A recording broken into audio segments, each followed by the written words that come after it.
شايف غير القمر.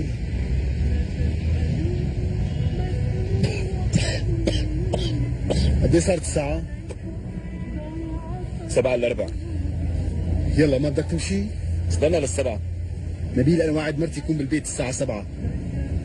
ايه يعني شو بصير اذا تاخرت لك شي ربع ساعة؟ بتقطع راسك؟ اخترع لك شي عذر. طيب وانت؟ شي بني؟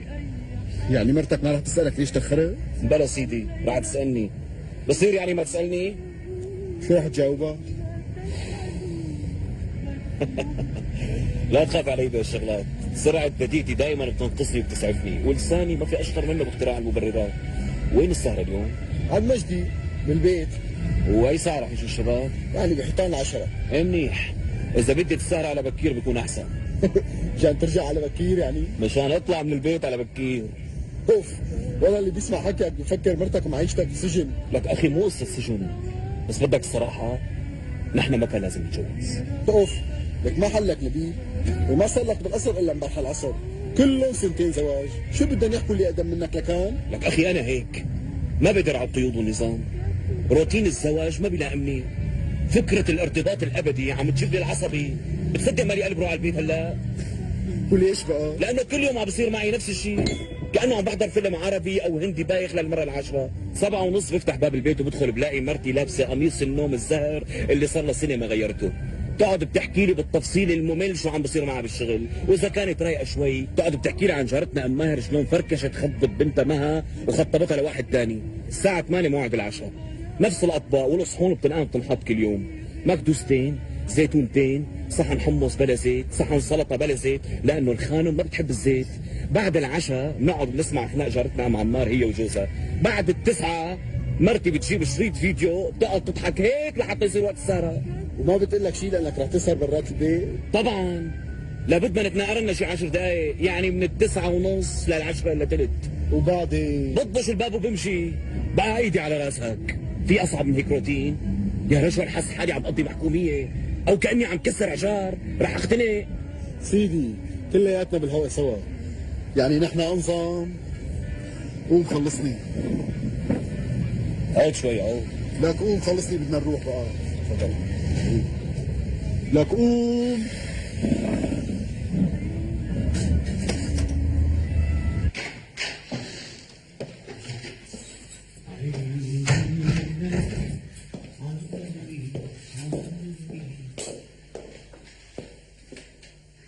سعاد، سعاد،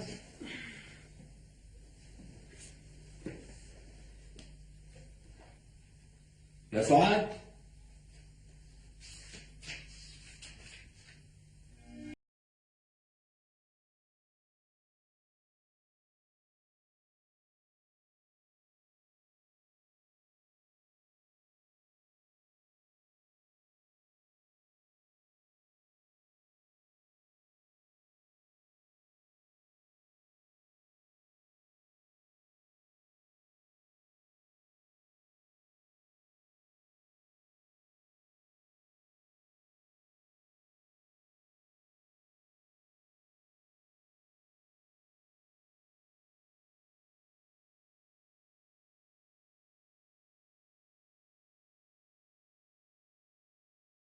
اتصل أخي وأخبرني أن والدتي مريضة جدا. سافرت اليوم وربما أغيب 3 أيام. قبولاتي سعاد. يا حبيبي، معقول اقعد لحالي 3 ايام؟ هذا اللي كان ناقصنا.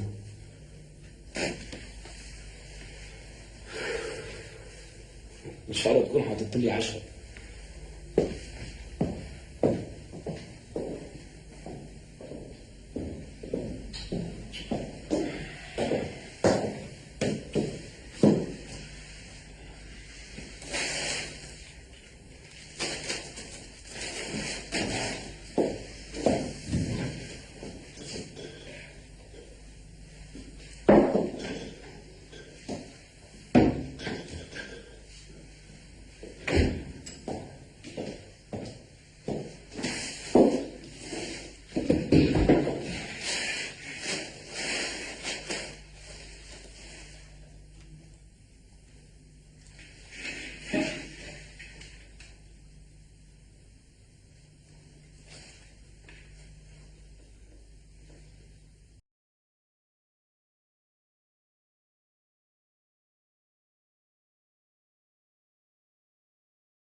شلونك مجدي؟ اهلين وائل، تفضل. شو ما اجوا الشباب لسه؟ ما بقى الا يوصل دبرت الاغراض؟ كلهم.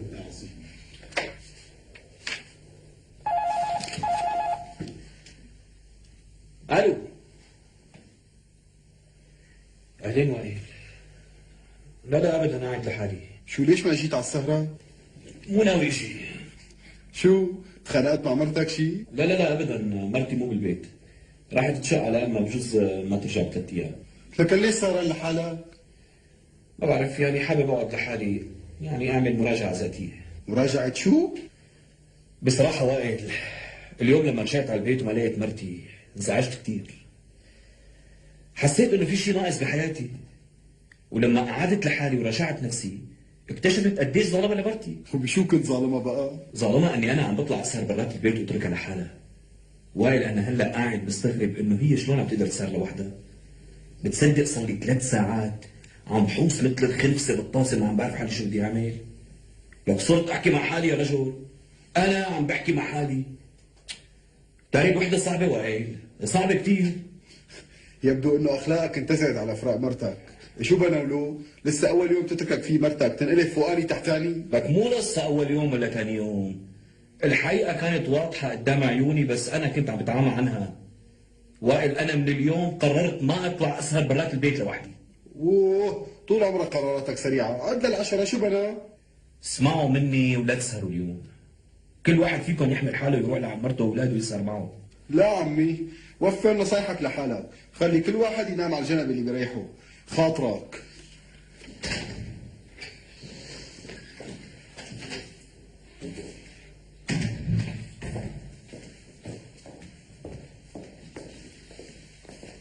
سعاد، الحمد لله على السلامة. كيفك لبيب؟ اشتقت لك، صدقيني اشتقت لك. شو مبين رجعتي اليوم؟ لقيت امي منيحه، قلت له لاخي وصلني لهون. ايه ما هان علي اتركك لحالك 3 ايام تقبرني. يا سلام عليك قديش حنونة يا سعاد. بتعرفي من غيرك كنت انا رح اطق. عن جد عم تحكي؟ طبعا عن جد عم بحكي. تاريني ما فيني على غيابك ابدا ابدا ابدا. رح تخليني صدق ها؟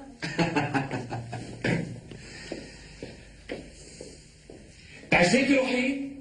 لا مو جوعانه. طيب لك رح احط لك صحن فواكه. ما بدي، يسلم ايديك روحي. ما بدي.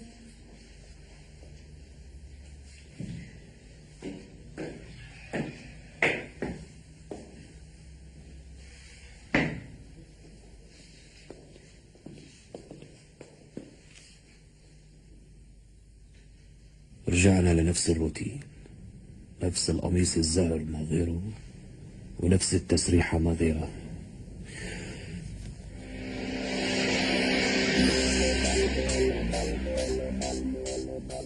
شو بك عم تطلع فيي هيك؟ لا ابدا ما في شيء، سلامتك. شو لوين رايح؟ ما في شيء، بدي غير اوعيه. خير. حبيبي عم بقول يعني باعتبار اطمنت على حماتي وهي بخير، بروح الحق السهرة مع الشباب احسن ما يستفدوا لي.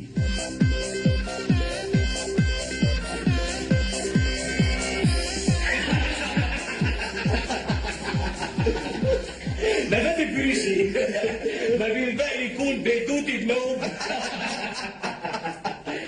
لا تهز بوش التوتي.